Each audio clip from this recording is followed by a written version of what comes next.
Good afternoon students. आज हम study करने जा रहे हैं क्लास 11th और सब्जेक्ट आपका रहेगा बायोलॉजी। सब्जेक्ट रहेगा biology. Dear students, we now about the biology. The biology क्या है? बायोलॉजी जो शब्द है, बायोलॉजी जो शब्द है वो 2 वर्ड से मिलकर बना हुआ है, 2 शब्दों से मिलकर बना गया एक शब्द है। The first word of biome, the next is a logy.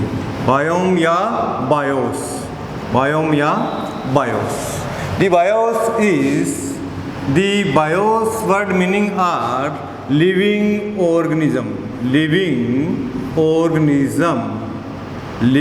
organism और logy या logos। शब्द क्या है? logy किससे बना है? logos।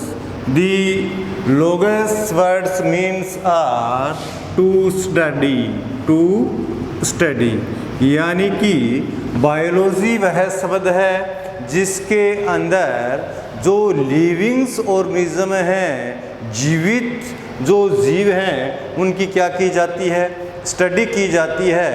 दी साइंस विज्ञान की वह ब्रांच जिसके अंदर जीवित जीवों का अध्ययन किया जाता है, उसे हम क्या कहते हैं? बायोलॉजी कहा जाता है। The biology are divided in 2 branches. The living organisms are 2 types. The first type of plant, the second living organism of animal. तो ये जो बायोलॉजी है, बायोलॉजी को भी इन जीवों के आधार पर हम 2 ब्रांचेस के अंदर डिवाइड कर सकते हैं कि first branch of botany, the botany branches in the studies of plants। जो botany ब्रांच है उसके अंदर प्लांट की स्टडी करते हैं। the next branch of zoology का अर्थ है यानी कि विज्ञान की वह शाखा जिसके अंदर हम क्या करते हैं? जंतुओं का अध्ययन करते हैं। डियर स्टूडेंट्स, जितने भी ऑर्गेनिजम्स हैं, ये ऑर्गेनिजम्स हैं, इन ऑर्गेनिजम्स की जो बॉडी होती है वो बॉडी किस प्रकार से बनी होती है और बॉडी से ही आपकी प्रारंभ क्या होती है? बायोलॉजी होती है। तो देखिए स्टूडेंट्स, जो जितने भी एनिमल्स होते हैं इनकी body made by the cell किससे बनी होती है? सेल से बनी होती है। We now about the cells, about के बारे में सेल्स के बारे में जाने कि सेल्स क्या है। देखिए स्टूडेंट्स कि सबसे पहले आपके जो वैज्ञानिक थे रॉबर्ट हुक। कौन वैज्ञानिक थे? रॉबर्ट हुक नामक वैज्ञानिक ने सबसे पहले माइक्रोस्कोप्स के द्वारा किसकी स्टडी की? दी डेड सेल्स की स्टडी की। डेड सेल्स के रूप में उन्होंने क्या लिया था? डेड सेल्स के रूप में उन्होंने क्या लिया था? जो आपके कोरक के पार्टिकल होते हैं। कोरक क्या होता है? कोरक ये जो वुड का बना हुआ, लकड़ी के बने हुए छोटे छोटे टुकड़े होते हैं जिनको हम बोतल के ऊपर एक ढक्कन के रूप में इस्तेमाल करते हैं। दी आर कॉल्ड आर कोरक। इन टुकड़ों को हम क्या कहते हैं? कोरक के नाम से जाना जाता है। और ये जो कोरक होते हैं, कोरक के अंदर जो सेल्स होती है वो डेड सेल्स होती है। तो जो आपके रॉबर्ट हुक नामक के वैज्ञानिक थे उन्होंने सबसे पहले क्या किया? इन कोरक के टुकड़ों की छोटी छोटी काट स्लाइड्स के अंदर देखी और माइक्रोस्कोप के अंदर देखी। माइक्रोस्कोप के अंदर जब देखा तो इसे होल लाइक स्ट्रक्चर क्या आई? नज़र आई। ये होल लाइक स्ट्रक्चर उसी प्रकार की थी जिस प्रकार से आपके घरों में रूम होते हैं, यानी कि छोटे छोटे रूम के समान स्ट्रक्चर्स। तो ये जो रूम जो होते हैं, रूम को लैटिन भाषा में क्या कहते हैं? सेलुला कहा जाता है। क्या कहा जाता है? सेलुला। तो छोटे छोटे कोष्ठक होते हैं, छोटे छोटे कोष्ठकों को लैटिन भाषा में क्या कहते हैं? सेलुला कहा जाता है। तो लैटिन भाषा में इसे सेलुला कहते हैं।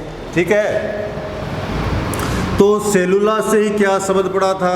सेलुला से शब्द पड़ा सेल। सेलुला से क्या शब्द पड़ा? सेल। यानी कि जो छोटे छोटे कोष्ठक लाइक जो स्ट्रक्चर्स होती है उन्हें हम क्या कहते हैं? सेल्स कहते हैं। और सेल की सबसे पहले स्टडी किसने की थी?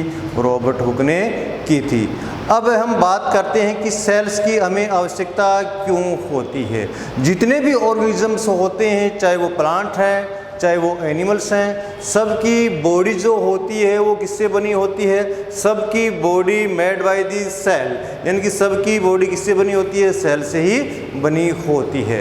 अर्थात जिस प्रकार से हम अपने हाउस का बिल्ड करते हैं, हाउस बिल्ड करने के लिए हमें छोटी छोटी ब्रिक्स की आवश्यकता होती है, छोटी छोटी ईंटों की आवश्यकता होती है।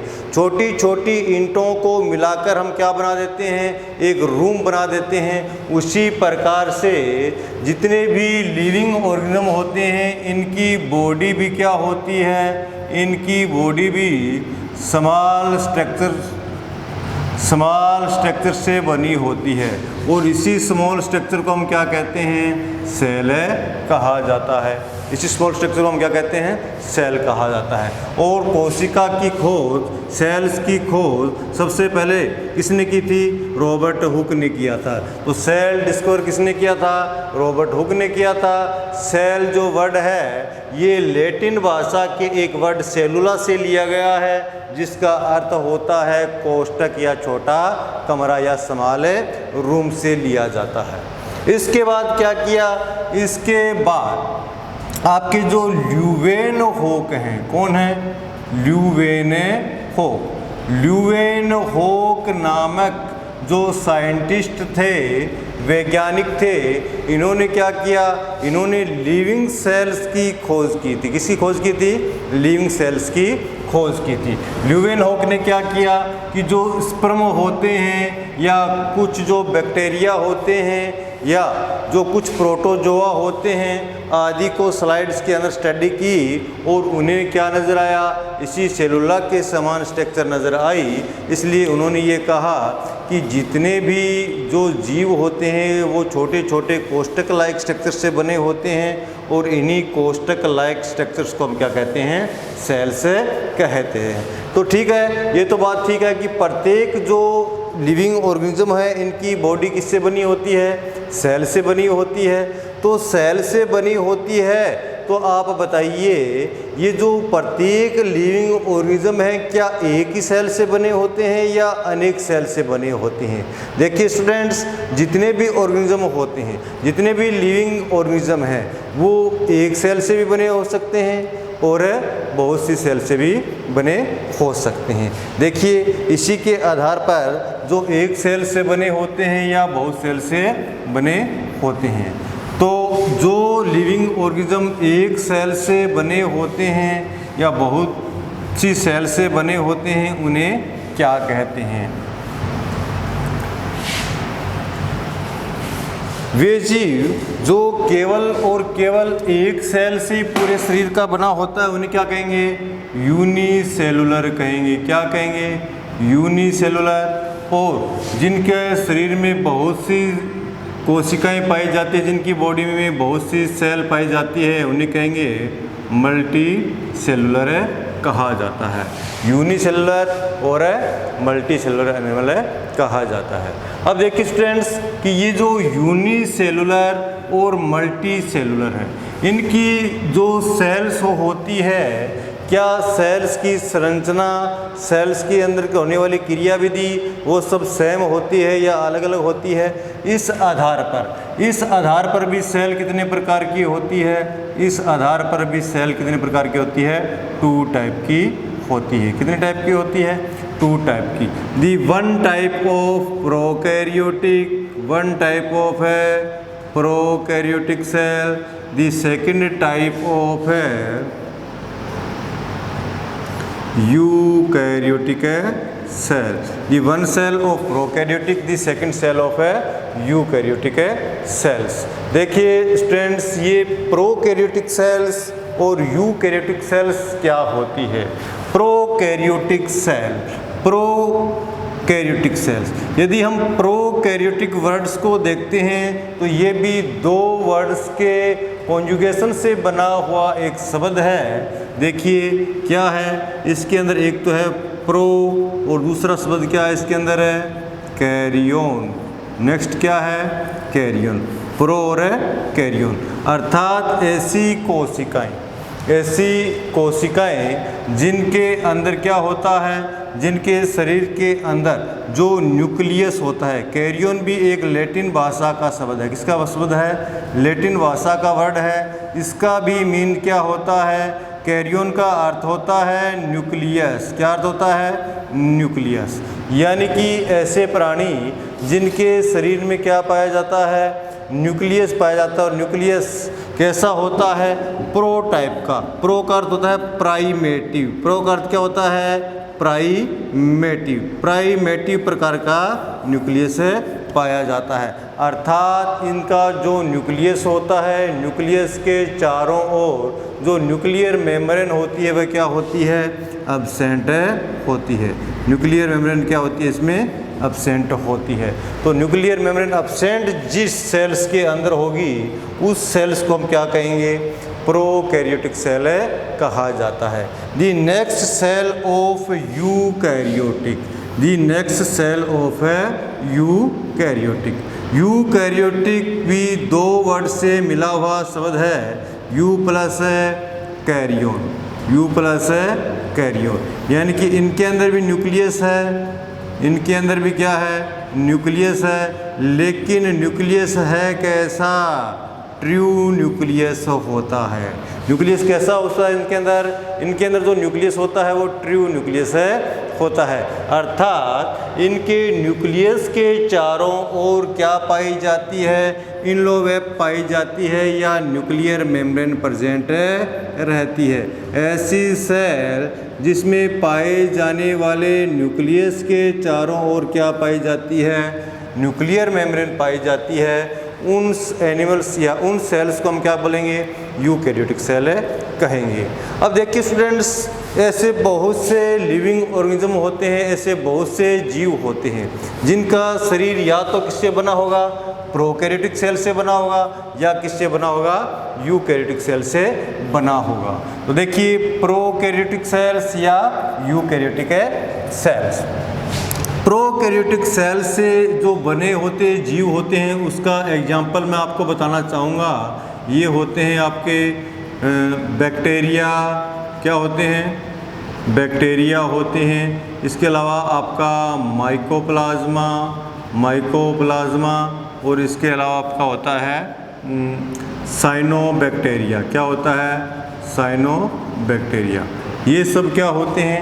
प्रोकैरियोटिक सेल से बने हुए एनिमल्स होते हैं। इसके अलावा जितने भी एनिमल्स या जीव बसते हैं, चाहे प्लांट हो चाहे जंतु हो, वो सब क्या होते हैं? यूकैरियोटिक सेल से बने होते हैं। उनकी बॉडी जो होती है made by the eukaryotic cell से बनी होती हैं। तो डियर स्टूडेंट्स, ये तो बात थी प्रोकैरियोटिक सेल और यूकैरियोटिक सेल्स की बात थी। तो अब हम जानेंगे कि जो सेल जो होती है साइज या शेप के अंदर सभी सेलें एक जैसी होती है या अलग अलग होती है। हाँ, जो सेल जो होती है वो इतनी सूक्ष्म होती है, इतनी माइक्रो होती है कि उसे देखने के लिए हमें किसकी आवश्यकता होती है? किसी न किसी हमें यंत्र की आवश्यकता होती है, किसी न किसी इंस्ट्रूमेंट की आवश्यकता होती है। और वो इंस्ट्रूमेंट आपका क्या होता है? माइक्रोस्कोप होता है। तो सेल्स को देखने के लिए हमें किसकी आवश्यकता होती है? माइक्रोस्कोप्स की आवश्यकता होती है। तो माइक्रोस्कोप्स के द्वारा हम माइक्रो जो ऑर्गेनिज्म होते हैं उन्हें ही क्या कर सकते हैं, हमें देख सकते हैं। तो सेल जो होती है बहुत ही एक माइक्रो स्ट्रक्चर्स के रूप में होती है, माइक्रो स्ट्रक्चर्स के रूप में होती है। अब देखिए स्टूडेंट्स, जो सेल जो होती है, क्या सभी सेल बिल्कुल माइक्रो एक ही साइज़ की होती है या अलग अलग साइज़ की होती है? ये भी सवाल हमारे दिमाग में आता है। तो देखिए स्टूडेंट्स, हम जानने की कोशिश करते हैं कि सभी सेल एक जैसी होती है या अलग अलग होती है। देखिए स्टूडेंट, जो सेल जो होती है वो छोटी भी हो सकती है, बड़ी भी हो सकती है, आकार में किसी भी प्रकार की हो सकती है, उसकी हम चर्चा करेंगे। तो सबसे छोटी जो सेल जो होती है, सबसे जो छोटी सेल्स होती है, कोशिका होती है, वो आपकी होती है माइकोप्लाज्मा। माइकोप्लाज्मा को दूसरे नाम से भी जाना जाते हैं, पीपी अल्लो के नाम से भी जाना जाता है। माइकोप्लाज्मा कह दो या पीपी अल्लो। पीपी अल्लो जो स्ट्रक्चर होती है या माइकोप्लाज्मा जो होती है, वो सबसे सूक्ष्म कोशिका का उदाहरण होती है, सबसे माइक्रो सेल्स होती है, उसका एग्जाम्पल होता है। ठीक है, तो सबसे जो लार्जेस्ट सेल होती है, सबसे लार्जेस्ट जो सेल होती है, वह आपका ओस्ट्रेक एग होता है। क्या होता है? ओस्ट्रेक का एग होता है। वो क्या होती है? ओस्ट्रेक एग सबसे लार्जेस्ट सेल्स के रूप में होते हैं। यानी शुतुरमुर्ग का जो अंडा होता है वो सबसे बड़ी कोशिका का उदाहरण है। और सबसे जो लॉन्गेस्ट सेल होती है, लॉन्गेस्ट सेल जो होती है वह आपकी होती है नर्व सेल। नर्व सेल जो होती है सबसे लंबी सेल्स का क्या होता है? एग्जाम्पल होता है। तो सबसे छोटी कोशिका माइकोप्लाज्मा, सबसे बड़ी कोशिका जो शुतुरमुर्ग का अंडा होता है, और सबसे लंबी कोशिकाएं जो होती है वो आपकी नर्व सेल्स होती है। तो इस प्रकार से हमने देखा कि बायोलॉजी के अंदर हम जीवों का अध्ययन करते हैं, और जीवों की बॉडी किससे बनी होती है? सेल्स की बनी होती है। तो पूरी बायोलॉजी किस पे टिकी होती है? सेल्स ऑर्गन्स के रूप में, यानी कि इसके जो केमिकल कंपोजिशन है उसके रूप में, इसके अंगों के रूप में, यानी कि जितनी भी जो सेल बायोलॉजी के अंदर स्टडी की जाती है वो स्टडी किसके अकॉर्डिंग की जाती है? किसको ध्यान में रख के की जाती है? सेल को ध्यान में रख के की जाती है। इस सेल में किसी भी प्रकार की संरचना हो सकती है, कोई भी भौतिक संरचना होती है, फिजिकल केमिकल कंपोजिशन इसके अंदर हो सकता है। सभी प्रकार की स्टडी जो करेंगे वो किसके अंदर करेंगे? किसको ध्यान में रख के करेंगे? सेल को ध्यान में रखकर करेंगे। अब सेल क्या होती है, किस प्रकार से होती है, तो इसकी थोड़ी सी हम व्यू देख लेते हैं। देखिए स्टूडेंट्स, कोई भी सेल, हम कोई भी एक सेल ले लेते हैं, उसका बाहरी कोई भी हम सेल लेते हैं, हम टिपिकल सेल लेते हैं, कोई भी एक टिपिकल सेल लेते हैं। देखिए कोई एक हमने ये प्रोकैरियोटिक सेल, यूकैरियोटिक सेल ले ली। यूकैरियोटिक सेल्स के अंदर भी दो प्रकार की होती है, एनिमल सेल्स होती है और प्लांट सेल होती है। उसकी हम डिटेल स्टडी करेंगे। आज तो आपको पॉइंट ऑफ व्यू या इंट्रोडक्शंस के रूप में ये मैं आपको बता रहा हूँ। ये जो सेल्स होती है, सेल्स के बाहर सबसे बाहरी जो एक आवरण होता है, बाहरी आवरण के रूप में यदि ये एनिमल सेल है तो एनिमल सेल्स के सबसे आउटर लेयर्स के रूप में क्या पाया जाता है? आउटर लेयर्स के रूप में आपका पाया जाएगा प्लाज्मा मेम्ब्रेन। यदि ये प्लांट सेल है तो प्लांट सेल्स के अंदर आउटर लेयर के रूप में क्या प्रेजेंट रहती है? आउटर लेयर के रूप में सेल वॉल प्रेजेंट रहती है, सेल वॉल प्रेजेंट रहती है। और ये जो आपकी एनिमल सेल या प्लांट सेल्स के अंदर, ये प्लांट सेल्स के अंदर क्या होती है? सबसे पहले सेल वॉल और अंदर उसकी क्या होती है? Plasma membrane. जबकि एनिमल सेल्स के अंदर सेल वॉल का अभाव होता है और केवल और केवल क्या प्रेजेंट रहती है? प्लाज्मा मेम्ब्रेन प्रेजेंट रहती है। ये प्लाज्मा मेम्ब्रेन जो होती है ये बनी होती है आपकी प्रोटीन एंड लिपिड की बनी होती है। इसकी डिटेल स्टडी हम आगे करेंगे। यदि हम अब सेल्स के अंदर प्रवेश करते हैं तो देखते हैं, तो सेल्स के अंदर सेंटर में क्या पाया जाता है? सेंटर के अंदर ये आपका क्या होता है? ये न्यूक्लियस होता है। और इसके अलावा ये जो भाग होता है इसमें क्या बना रहता है? विशिष्ट प्रकार का फ्लूइडिक मटेरियल भरा रहता है। इसे हम क्या बोलते हैं? इसे हम कहते हैं साइटोप्लाज्म। क्या कहते हैं हमें? साइटोप्लाज्म। इसके अंदर एक इस प्रकार की स्ट्रक्चर होती है, इसे हम कहते हैं माइटोकॉन्ड्रिया। और जो न्यूक्लियस होता है, न्यूक्लियस के अंदर भी इस प्रकार की स्ट्रक्चर पाई जाती है। ये स्ट्रक्चर जो होती है ये क्रोमेटिन फाइबर होते हैं, क्रोमेटिन के धागे होते हैं, या इन्हें हम क्या बोल सकते हैं? क्रोमोसोम के नाम से जाना जाता है। इसके अलावा यहाँ पर आपको इस प्रकार की स्ट्रक्चर में भी एक संरचना मिलेगी, इसे हम क्या बोलते हैं? इसे कहते हैं गोल्जी कॉम्प्लेक्स कहा जाता है। और यहाँ पर इस प्रकार की स्ट्रक्चर में छोटी छोटी वैक्यूल-लाइक स्ट्रक्चर बनेगी, इन्हें हम क्या बोलते हैं? इन्हें लाइसोसोम कहा जाता है। इसके अलावा इसके अंदर लाइसोसोम, ग्लोऑक्सिसोम, पेरोक्सिसोम, बहुत सी स्ट्रक्चर इसके अंदर क्या रहती है? प्रेजेंट रहती है। यहाँ पर इस प्रकार से एक तारे के समान संरचना होती है, इसे हम बोलते हैं सेंट्रोसोम। क्या कहते हैं इसे? सेंट्रोसोम। यानी कि सेल्स के अंदर बहुत सी ऐसी संरचनाएं पाई जाती है जिनकी हम डिटेल स्टडी करेंगे। तो ये थोड़ा सा आपका बायोलॉजी के बारे में थोड़ा परिचय था। कल से हम इसकी रेगुलर क्लासें स्टार्ट करेंगे और डिटेल से इसकी स्टडी करेंगे।